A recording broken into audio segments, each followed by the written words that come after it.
I got this idea from the Outdoor Boys.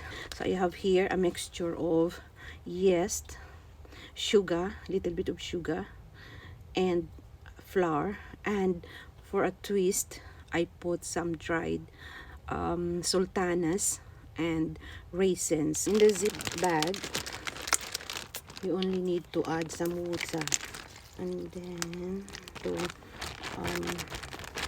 there is no exact measurement for this, but I have already tried this before filming. So this is the bread that I have made last night. Look how much air inside. It's almost puffing. So I'm going to cook it in a frying pan.